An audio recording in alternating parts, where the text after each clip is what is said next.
नमस्कार दोस्तों, स्वागत है आपका हिंदू के एडिटोरियल डिस्कशन में। आज दिनांक 11 अगस्त 2023 है। आज दो टॉपिक डिस्कस करेंगे। पहले म्यांमार में कुछ पॉलिसी चेंज हुए हैं और इंडिया के उसमें क्या पोजीशन उसके ऊपर डिस्कस करेंगे।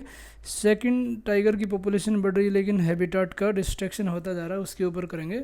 ये आपके जीएस पेपर 3 एनवायरनमेंट सेक्शन के लिए बहुत इंपॉर्टेंट है और ये आपके जीएस पेपर 2 आईआर के लिए काफ़ी इंपॉर्टेंट है।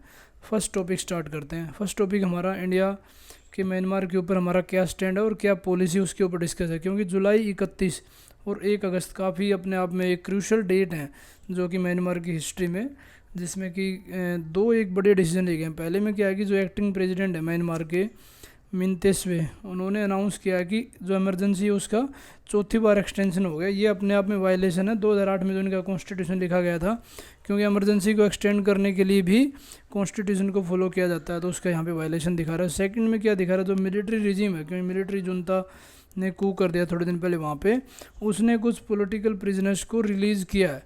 और इवन जो वहाँ के डॉ आंग सान सुई कुई है उसके सेंटेंस को भी कम कर दिया, और जो सुई कुई है उसके प्रेसिडेंट को भी प्रिजन से बाहर निकाल के हाउस अरेस्ट किया। तो ये थोड़ी सी अच्छी खबर है कि यहाँ पे लग रहा है कि डेमोक्रेसी वापस आ सकती है। बट राइटर ये कह रहा है कि इस डेवलपमेंट से अब ये सिग्नल नहीं है कि वहाँ पे डेमोक्रेसी वापस आने वाली। म्यांमार में पीसफुल मतलब म्यांमार में पीस आने वाली है, क्योंकि इमरजेंसी और इलेक्शन ये दो चीज़ें हम डिस्कस करते हैं कि जो इमरजेंसी भी एक्सटेंड हुई है वो अपने आप पे एक इलेक्शन प्रोसेस को डिले कर रही है, क्योंकि जब इमरजेंसी बार बार डिक्लेयर होगी तो बेसिक बात है इलेक्शन वहाँ पे सूटेबल नहीं हो सकते। जो मेन आंग ह्यांग है और जो कि मेन ऑर्केस्ट्रेट थे कू के, जब मिलिट्री कू किया गया था उस टाइम पे इन्होंने किया था। उन्होंने इसको इमरजेंसी को बढ़ाने के पीछे ये दिया है कि अभी नॉर्मल सी इस्टेब्लिश नहीं हुई है, क्योंकि काफ़ी जगह पे अभी law and order situation Myanmar में बनी हुई है। जब नॉर्मल सी हो जाएगी उस टाइम पे इलेक्शन किए जाएंगे। बट ये है कि जब आप कह रहे हो कि नॉर्मल सी नहीं हुई है, अब एक यहाँ पे एक पोर्टल है ACLED, ये है कि armed conflict location and event data project है। इसने अपना एक डाटा रिलीज़ किया, उसमें बताया कि जो म्यांमार में जितने सिविलियंस की डेथ हुई है और वहाँ पे जितना एक्सप्लॉयटेशन हुआ है वो 2.5 गुना ज़्यादा है जो कि अफ़गानिस्तान में देखो तालिबान रिजीम के टाइम पे कितने लोगों की जान गई। अब यहाँ देखो इस रिपोर्ट के हिसाब से बता रहा है कि म्यांमार से तो 2.5 गुना ज़्यादा यहाँ पे, अफ़गानिस्तान से 2.5 गुना ज़्यादा तो म्यांमार में हुआ है। तो आप ये देखो कि जो, क्योंकि मिलिट्री जो रिजीम हुआ, मिलिट्री ने को किया था, उन्होंने लगातार अपनी एयर स्ट्राइक वहाँ पे कर रहे हैं। आप देखो पिछले महीने या अभी लेटेस्ट हुई है 2023 में। उसके बाद जो तत्मा 2 है जहाँ पे मिलिट्री है म्यांमार की, उसका जो रियल कंट्रोल है वो सिर्फ 30 से 40% ही, मतलब पूरी टेरिटरी पे, जबकि इतनी एयर स्ट्राइक कर रहे हैं तब तक तो पूरा कब्जा होना चाहिए था, लेकिन सिर्फ 30 से 40% टेरिटरी को ही कब्जा कर पा रहे हैं। तो आप ये देखो कि जो बचा हुआ एरिया है अगर उसमें आप इलेक्शन करोगे तो ये कोई डेमोक्रेसी नहीं हुई। आप ये देखो कि ये तो नेशनल डिसीजन माना ही नहीं गया। ये अपने आप में एक झूठी बात होगी, आपने नेशनल इलेक्शन है, क्योंकि इसकी क्रेडिबिलिटी लूज हो जाएगी कि आप तो सिर्फ 30% एरिया में ही इलेक्शन कर पा रहे हो, बाकी 70% भी तो है ना जहाँ पे इलेक्शन हो। डेमोक्रेसी में क्या होता है, पूरे कंट्री में इलेक्शन होने चाहिए। दूसरा क्या है कि जो इनकी एक पॉलिटिकल पार्टी है union solidarity and development party, उसमें भी काफ़ी रीसप्लिंग हुई और उसमें जो मिलिट्री के हार्डकोर हैं, जो हार्डलाइनर है जिन्होंने कू स्टार्ट किया था, उनको इसमें शामिल किया गया। तो अपने आप में ये दिखा रहा है कि जुनता की कमिटमेंट टू डेमोक्रेसी कितनी ज़्यादा है कम है, क्योंकि जब इतने ज़्यादा मिलिट्री हार्ड लाइनर यहाँ पे घुसाए जाएंगे तो बेसिक बात है मिलिट्री वैसे ही खतरा हो जाएगा। दूसरा क्या है कि जो नेशनल लीग फॉर डेमोक्रेसी जिसकी लीडर आंग सान सुई कुई है, उसने एक बड़ा डिसीजन ले लिया कि वो इलेक्शन में पार्टिसिपेट नहीं करेंगे और जो छोटी मोटी पार्टी हैं उनको भी इलेक्शन में शामिल नहीं किया जाएगा। तो इसमें ऑब्वियसली बात दिख रही है कि कोई वाइबल अपोजिशन तो होगी नहीं। जो USDP है, जो ये मिलिट्री वाली पार्टी है, union solidarity and development party, तो इसके अगेंस्ट में कोई अपोजिशन पार्टी नहीं होगी। तो अपने आप में दिखा रहा है कि ये तो मिलिट्री को प्रैक्टिकली एक वीटो पावर होगी, क्योंकि वही इलेक्शन करेंगे। इलेक्शन भी आपके सिर्फ 30% हिस्से में होंगे, तो फिर ऑब्वियसली बात है वहाँ पर मिलिट्री का ही रूल आना है। जो जुनता ने डिसीजन लिया था कि जो मिसिज सुकुई है उसका सेंटेंस कम कर दिया और उसको प्रिजन से उसके घर पे रखा गया, ये अपने आप में ही एक वो है कि एक तरफ तो दिखा रहा है कि डेमोक्रेसी की तरफ स्टेप है, लेकिन ये एक दिखावा है, ये डेमोक्रेसी की तरफ कोई स्टेप नहीं है। क्योंकि लोगों को एक दम से लगा कि क्योंकि सुकुई तो डेमोक्रेसी सपोर्टर है, अगर वो बाहर आ गई तो फिर से वो एक्टिव होगी। बट यहाँ पे इन्होंने अगर यही डिसाइड कर लिया कि वो इलेक्शन में शामिल नहीं होंगे, इलेक्शन में पार्टिसिपेट नहीं करेंगे, तो डेमोक्रेसी कैसे आएगी। अब जो इसके बिगेस्ट राइवल हैं सुकोई, उन्होंने शुरुआत में अब यही दिखाया था कि वो डेमोक्रेसी सपोर्टर हैं, लेकिन ये तो दिखा रहा है कि उन्होंने इस टाइप में मिलिट्री के साथ में एक कंप्रोमाइज़ ही कर लिया है कि हम आपके साथ ही कम कर लेंगे। और उस टाइम पे ये कितनी ज़्यादा न्यूज़ में थी कि पूरा पॉलिटिकल चेंज लाएंगे, इंटरनेशनल क्रिटिसिज्म भी हुआ था इनका, क्योंकि रोहिंग्या का प्रोसिक्यूशन तो उसी टाइम से स्टार्ट हो गया था, लेकिन फिर भी इन्होंने काफ़ी अपोज किया था डेमोक्रेसी को लाने के लिए। काफ़ी जगह तो ये है कि ये एक सिंबॉलिक जेस्चर है। और सबसे ज़्यादा इंपॉर्टेंट बात ये है कि जो नेशनल यूनिटी गवर्नमेंट है वो अपने आप में एक स्प्लिट हो रही है। तो स्प्लिट होगी तो क्या होगा, जो यंग जनरेशन थी जो पार्टिसिपेट करना चाह रही थी कि भाई वो आर्म्ड ऑर्गेनाइजेशन के अगेंस्ट में है, रोहिंग्या के साथ अपना रिकन्सिलेशन मतलब समझौता करने के लिए जो यंग जनरेशन फॉलो कर रही थी, उसका मोरल यहाँ पे डाउन हो जाएगा। और इससे जो मिसेस सुकोई है वो जब पॉलिटिक्स में आएगी तो दूसरा तरीका होगा, क्योंकि अब तो मिलिट्री के साथ कोऑपरेट करने की बात कर रही है, तो इससे जो पॉलिटिकल स्ट्रक्चर है पूरा ही चेंज हो जाएगा। और ये सिंबॉलिक जेस्चर है जुनता के द्वारा। आप देख लो कि इससे ये इतना हो सकता है कि कई जगह प्रोटेस्ट कम हो जाएंगे और मिलिट्री क्लेम कर सकती है अपना इंटरनेशनल लेवल पे, रीजनल लेवल पे, कि हम लोग अभी इनके ऊपर सैंक्शन हटा दिए गए हैं और इकोनॉमिक प्रोस्पेक्ट पे ज़्यादा फॉलो कर रहे हैं क्योंकि पॉलिटिकल प्रिजनर्स को रिलीज़ कर दिया गया है। दूसरा, हम रोहिंग्या के साथ में कंसिलिएशन करना चाह रहे हैं। तो इसमें तो यही कह रहे हैं कि अपने आप में ये ज़्यादा कुछ नहीं है, एक फेस सेविंग चीज़ है जो कि मिलिट्री जुनता है वो इंगेज कर रही है डेमोक्रेसी को इस्टेब्लिश करने के लिए।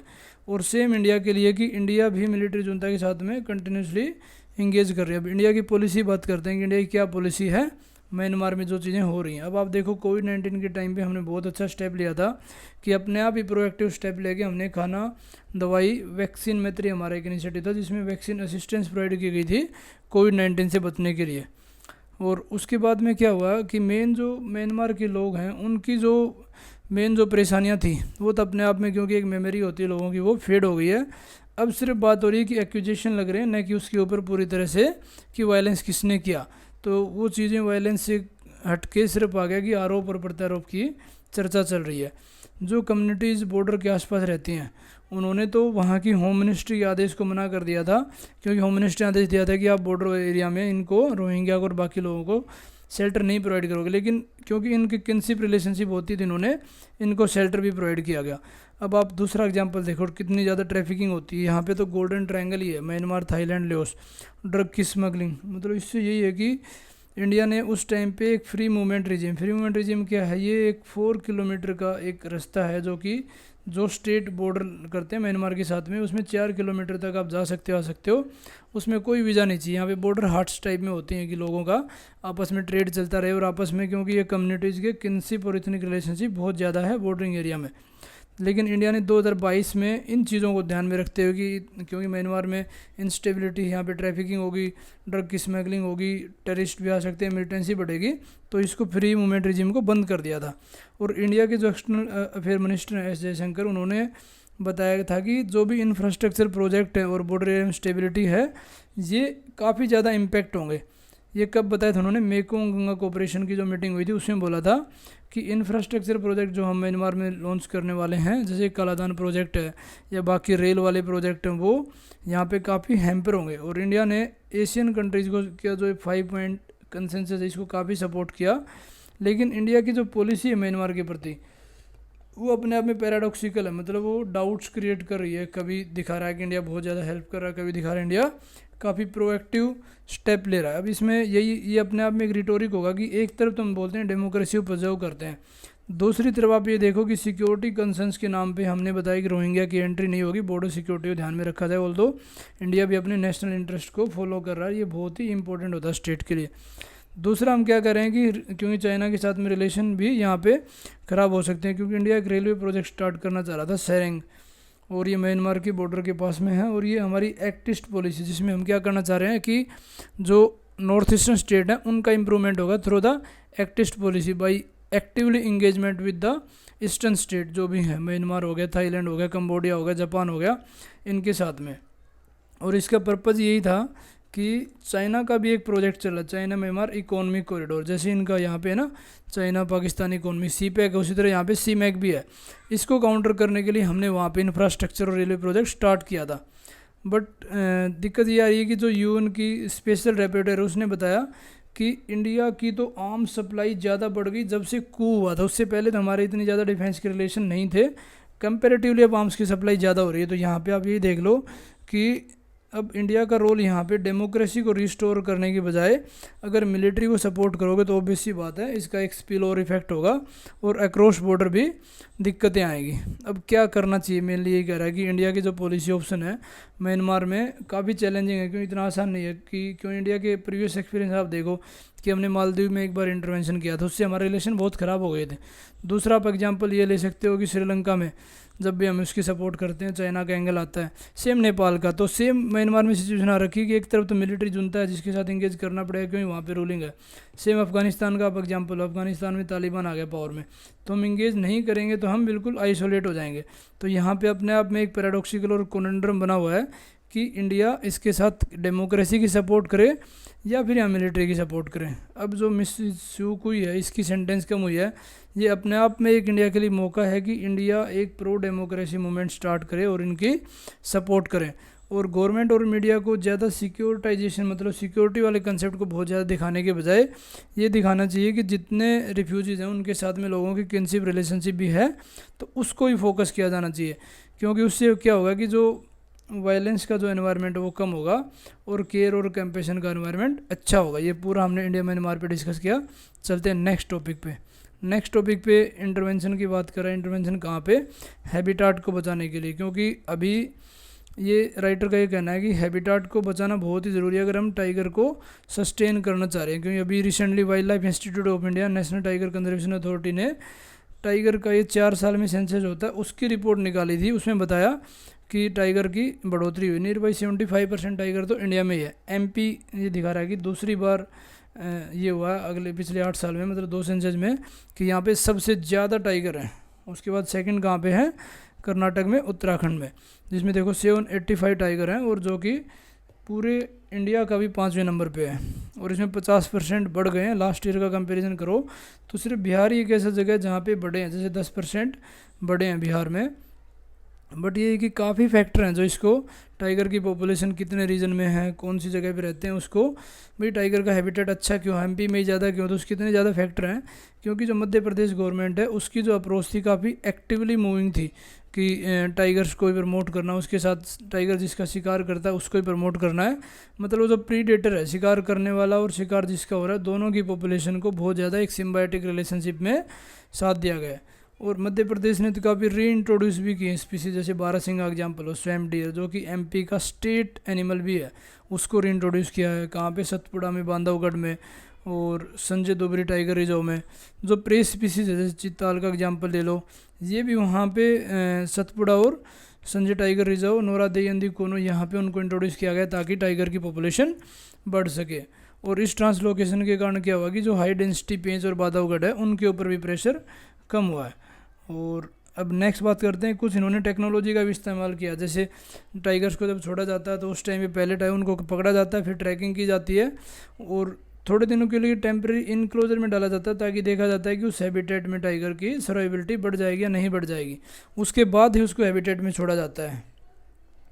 लेकिन जो इकोलॉजी के प्रिंसिपल यही कहते हैं कि रिलोकेशन किसी भी एनिमल की करते हो तो तभी हो जब वो लैंडस्केप के साथ में मैच हो, मतलब वहाँ के हैबिटेट के लिए सूटेबल हो, न कि वो एलियन स्पीसीज ना हो। जब हमने अभी कोनो टाइगर रिजर्व में हमने चीता इंट्रोड्यूस किए हैं अफ्रीका से लाके, उसमें 3-4 चीता की डेथ हो चुकी है। तो अपने आप में एक चिंताजनक बात है कि जब भी किसी स्पीसीज़ को रीइंट्रोड्यूस कर रहे हो, वहाँ पे ट्रांसलोकेट कर रहे हो, तो हमें देखना पड़ेगा क्या वो वहाँ की हैबिटेट के लिए सूटेबल है कि नहीं है। ऐसा तो नहीं है कि वो काउंटर प्रोडक्टिव हो जाए। क्योंकि अभी जो रिसेंट जो लॉ बदले हैं उसमें तो फॉरेस्ट लैंड को डाइवर्ट करना बहुत ही आसान हो गया इंडस्ट्रीज़ के लिए। इससे क्या होगा कि जो विद इन रिजर्व, फॉरेस्ट के रिजर्व, उसके बीच में फ्रेगमेंटेशन स्टार्ट हो जाएगी और ज़्यादा डिपेंडेंस वही हो जाएगी कि जो प्रे है, मतलब एनिमल्स के लिए। अब टाइगर है, टाइगर वाले अगर हैबिटेट को कम किया जाएगा, जंगल ज़्यादा काट दिया जाएगा, तो प्रे कहाँ करेगा, बाहर करेगा, और ह्यूमन वाइल्ड लाइफ कॉन्फ्लिक्ट ज़्यादा बढ़ जाएंगे। अब इसमें अपने आप में ये दिखा रहा है कि जो इंडिया की कोर फिलोसफी है जो हम फॉलो करते हैं कि हम कैसे एनवायरनमेंट को कंजर्व करते हैं, उसमें हम कभी फेंसिंग नहीं लगाते, बिल्कुल ओपन रहता है, सेग्रीगेट नहीं करते, कन्फाइन नहीं करते, सारा एरिया ओपन रहता है जिसमें सभी सर्वाइव करते हैं। क्योंकि इंडिया कंजर्वेशन का आप देखो, जैसे प्रोजेक्ट टाइगर का हमने लिया कि कैसे हम रिस्टोर कर रहे थे। दूसरा हमारा क्या है कि जो बीस्ट के नंबर हैं वो भी को एग्जिस्ट करते हैं ह्यूमन के साथ में। क्योंकि अब तमिलनाडु का एग्जाम्पल हो, जल्लीकट्टू वहाँ पे होता है, तो किस लिए वो वहाँ के जो बीस्ट हैं, बैल हैं, उनको कंजर्व करने के लिए कि उनकी एक अच्छी ब्रीड है, वो हमारे यहाँ पे इंडिजिनस ब्रीड एग्जिस्ट करेगी। लेकिन अभी ये जो फॉरेस्ट लॉ वो इसके कॉन्ट्राडिक्टरी है। इसमें क्या दिखा रहा है, जो फॉरेस्ट का लैंडस्केप है जहाँ पे कि मैन बीस्ट और सभी साथ में रहें, लेकिन उनको इन्होंने साइड में कर दिया। और जो प्रीडेटर प्रे वाला है कि प्रीडेटर उतने बराबर होने चाहिए प्रे, इसका बैलेंस करना अपने आप में एक फैंटेसी है, मतलब वो सच्चाई नहीं नज़र आ रही। क्योंकि काफ़ी स्टेट ने तो इम्प्लीमेंट कर लिया कि जो प्रे मैनेजमेंट पॉलिसीज है उसको इम्प्लीमेंट किया जाए, बट इसमें हमें और साइंटिफिक एक्सपर्ट की ज़रूरत है, ताकि जितने भी रिजर्व एरिया में, फॉरेस्ट रिजर्व में लोग रहते हैं उनकी एक्टिव सपोर्ट हो। और मेन ये है कि हमें उस चीज़ से दूर नहीं भागना चाहिए कि हमें कार्निवरस के नंबर बढ़ाने और हैबिटेट को ध्यान में नहीं रखना। हमें कार्निवरस जैसे टाइगर हैं, चीता हैं, लायन है, इनके भी नंबर बढ़ाने, साथ साथ में जो हैबिटेट है उसको भी सस्टेन करने की ज़रूरत है, ताकि एनवायरनमेंट हमारा बना रहे। तो ये पूरा आर्टिकल और एडिटोरियल हमने डिस्कस किया। ये था हमारा आज का discussion. Thank you for watching.